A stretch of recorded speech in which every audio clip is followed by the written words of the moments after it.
Hello and welcome to this course on how to start a franchise. My name is Alex Gnedinik and with me is Joseph Andrula. We're lucky to have Joseph here because he is the CEO and founder of a very large franchise, a kickboxing franchise that has franchisees across the United States and Canada with over 80 locations. So he's one of the foremost experts on how to start a franchise because he started one from just one gym and built it from the ground up. So having said that, Joseph, the floor is yours. Tell us a little bit about your background and how you got into this. Yeah, thank you, Alex. Thanks for having me. I got into it from learning karate and from being a personal trainer in gyms 25 years ago. And I opened a fitness kickboxing franchise called CKO Kickboxing. And I became an entrepreneur at that point for the first 10 years. And from there, I franchised the last 15 years. So I've been in business 25, but as an entrepreneur for 10 years, and I chose to go the franchise route 15 years ago in 2007.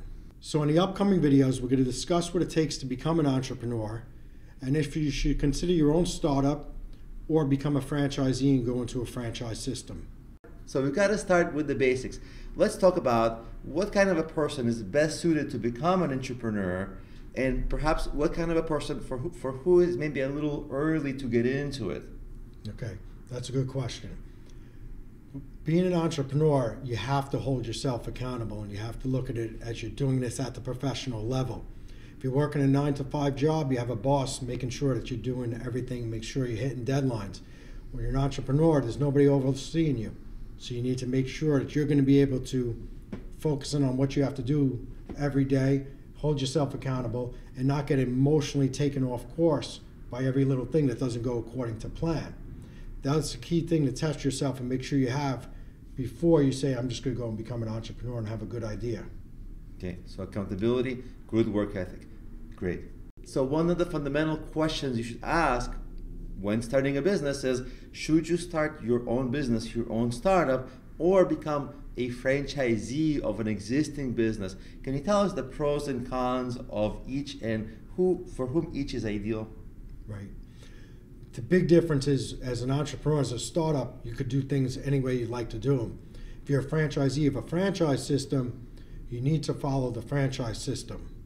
Some of them have more flexibility than others, but you need to be able to follow the system. So real quick, if you want to do things your way and that's it, you're not good to be a franchise candidate.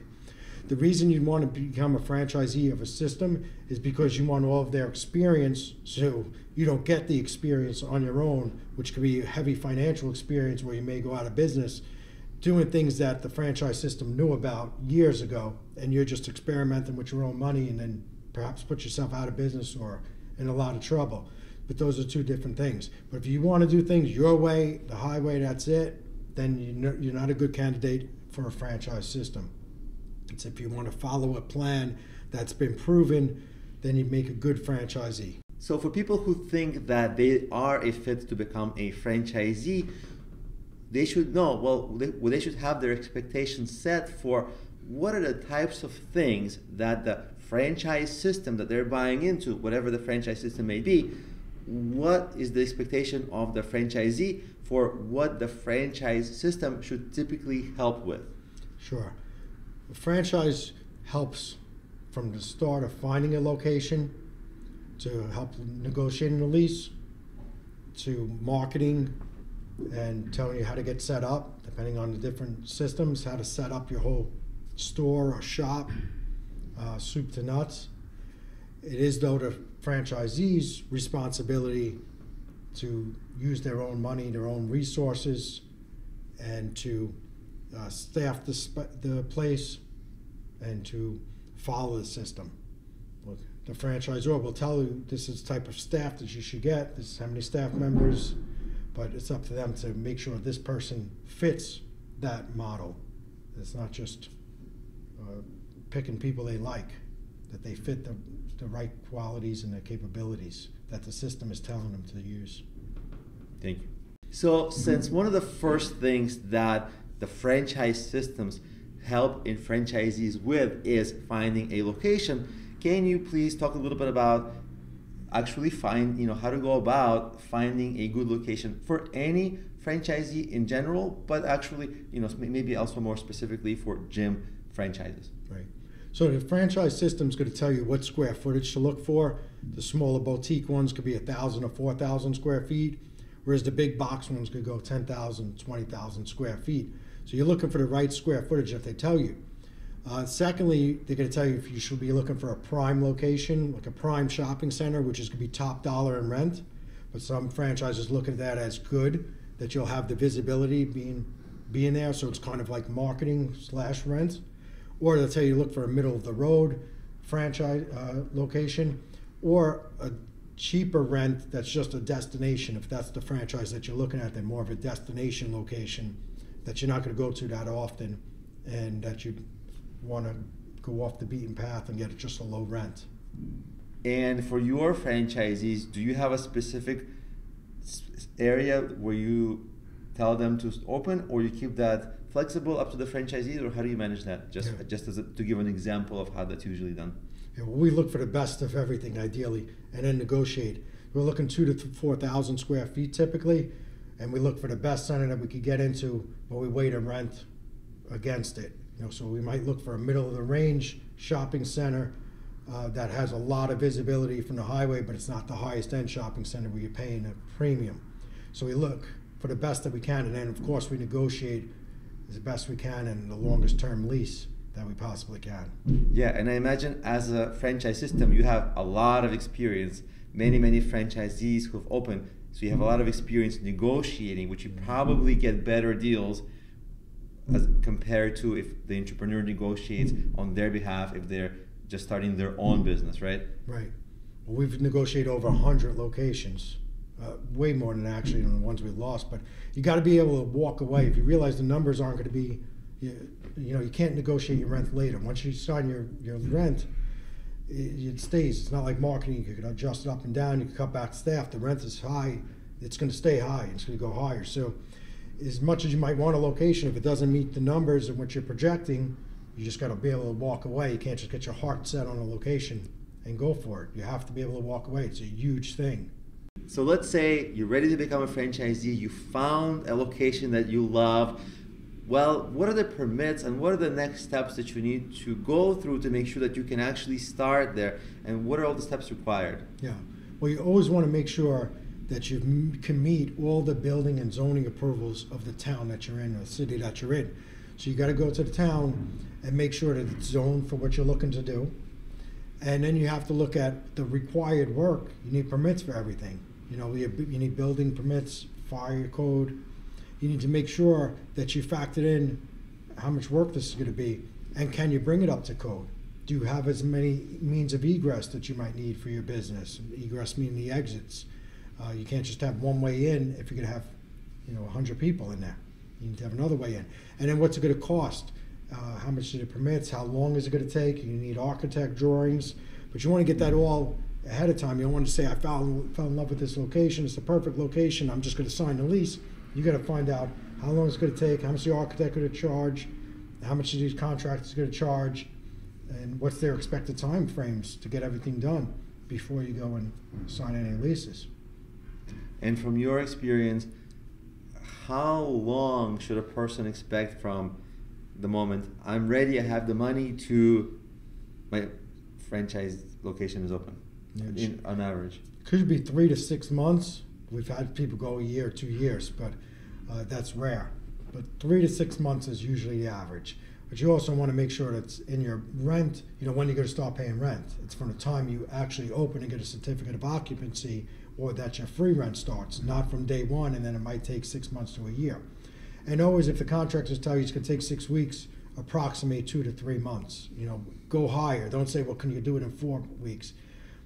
Approximate a little bit higher. Give yourself some room to get everything done. But 3 to 6 months is a good range to start, or to say, I got enough money for 3 to 6 months. So if you found a location, they start talking a year, the contractors, to get permits and to do everything, and they could change the zoning, then you might have to find a new location.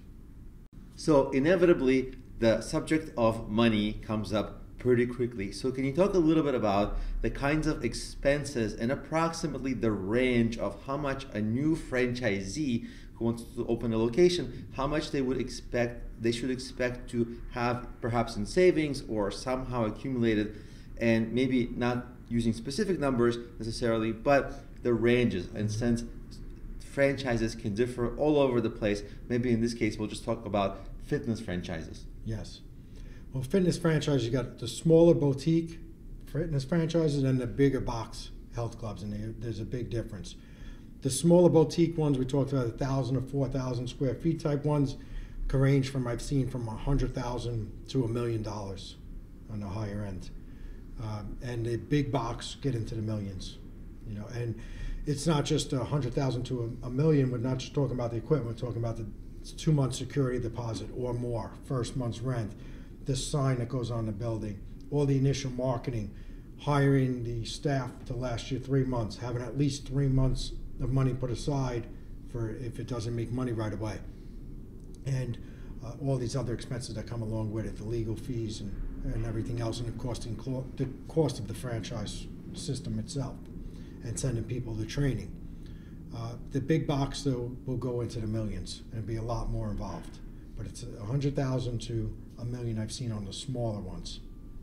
Wow. So it's a pretty significant amount of money. Can you talk a little bit about entrepreneurs whom you've seen succeed? How have they been able to raise money, or Well, we don't know if they're going to succeed yet, but how they can raise money. If you get an SBA loan, the SBA is going to look for possibly a third down. So if you're getting a $150,000 SBA loan and you have good credit and you can get approved, they're going to look to make sure you have $50,000 liquid. And just for people who don't know, SBA stands for the Small Business Association loan. So it's a Small Business Association loan, and they look for, if you have a third of the money saved, they can give you a loan if you've signed the lease. Good credit. They may not sign the lease yet, but they'll approve you for the loan upon you getting a signed lease and actually opening the business, is typically what I've seen. So they won't give you, if they've approved you for $150,000, they say, well, you got $50,000 liquid, and now you go and you sign a lease and you actually open for business, then they'll give you the $150,000. But they'll tell you ahead of time if you're gonna be approved or not. It's a lot of paperwork. They'll tell you ahead of time. They just won't give you the money, and you don't go and sign a lease or open a business and you just keep the money. They won't do that. So you got to actually open the business, and then you'll get it. So in addition to getting a loan, have you seen entrepreneurs succeed in raising money to become a franchisee in additional other ways? Yes. Number one is they can find a family member that has a lot of money or wants to invest. Secondly, which often can happen, is they may have the heart to run the gym. They want to do it every day, and they find a friend who's still working another job but has extra money that they don't want to put into the market, or a piece of real estate that they're not familiar with how to manage real estate, but they would invest in that person, and they kind of partner up, 50-50, 70-30. You've seen different splits, but they may partner up, put up all the money with the understanding that they are not going to do any of the work, but that other person is going to be dedicating their lives basically to that business. That's a good idea, because a lot of people, I think, they want to get into a business, but they have a 9-to-5. They can't, but they have money to invest in things. So many people, when they start, they don't know how to register a business. Should I be an LLC, S Corp, C Corp, something else? Does the franchise system dictate what each franchisee should be, or should they listen to like a lawyer or a tax accountant? What should they do? Yeah, well, typically you should listen to your tax accountant or your lawyer, because they know your situation, your financial situation, if you have any other businesses, if there's going to be partners. But you want to get their opinion first before forming an LLC or an S Corp or a C Corp. Yeah, so the franchise system does not actually dictate that you don't get that information from the franchise system. That comes from your own personal lawyer, personal accountant, right? Correct. So many people will say, I'm passionate about starting this business, but of course, well, if some people lose passion over time, and some people, well, if they're so passionate, why do 95% of businesses fail? Can you talk a little bit about how to make sure you maintain your passion throughout the longevity of your business, and also just the pros and cons and the nuances of it? Yeah, sure. You definitely want to have a passion for the business that you're getting into and love it. But what you really want to do is fall in love with and have a passion for the business work ethics that's required day in and day out. And you want to get passionate about executing those work ethics. So of course you want to enjoy it. You don't want to be just sitting there grimacing saying I got to do it. You want to have a business that you really love, but you don't want to just say if I don't love it. That's what happens with people that have passion that fail. They're like, if I don't love that part of business, I'm not going to do it. And they just skip it and they just leave this out. You want to get the business work ethics down and get just as passionate and say this is going to play just as big a role or a bigger role than just having a passion for the business you're involved in. Passionate for the business work ethics. Right, because I can imagine, and I see it in my practice all the time, where people might be passionate about fitness, let's say, but they don't want to do accounting, they don't want to look into marketing, and then that gets neglected, and then the whole business doesn't quite grow, right? So as an entrepreneur, you kind of have to have your foot a little bit in everywhere and actually feel good about being better and better at it and really kind of being the engine that helps your business grow in every way. And so, am I understanding it right? Yes. Yeah, you want to be able to do every part of the business, but you do want to know when to delegate or to outsource, and when you need to get something done, but you want to know that you are passionate about, and take it as a challenge. That's part of being an entrepreneur. If you find something that really is essential to your business, focus on that challenge and get passionate about learning it and getting through it. We don't want to skip any of this or avoid it. That's being an amateur. You want to be a professional, you got to get good at what you need to get good at. And find a way to get passionate, get excited about learning and making progress on that. So I know that most entrepreneurs, when they start, they don't think like, I'm going to make a bunch of mistakes, but everyone makes mistakes. So can you talk a little bit about typical errors that franchisees make that our students should avoid in the future? Yeah, well, number one is how long is your equipment going to last that you're buying? Some people think you just buy it and you're all set. You don't have to worry about it for 10 years. If you're in the restaurant business, you got ovens. If you're in the gym business, you may have equipment. How long does it last? How long do you have to repair it or replace it? Big thing to me is, can you do everything in your business, or are you willing to learn to do everything in your business? Do you have experience in it? Like I'm very comfortable teaching kickboxing class if I have to, getting behind the front desk and working, doing back office stuff. But I wouldn't be comfortable opening a restaurant and I don't know, I'm not a chef, I don't know how to make the food. And I'd be stuck if the person's not coming in. I wouldn't open a hair cutting place because I don't know how to cut hair, or if I'm in a bind, it was in my business, I could step in. And that's something to ask yourself is, can you step in and do everything, or willing to learn it and be able to step in if necessary? Does it help to maybe, if you're a new franchisee, potential franchisee, to have experience working in this kind of a business before, perhaps as an employee? Yeah, experience is key. And of course, a passion for it. Maybe you get the experience and say, hey, I really have a passion for this business. I want to do more. But yeah, experience can't replace experience. Just telling somebody, hey, you should know how to do this, it's totally different than I'm doing it day in and day out. It's a lot different.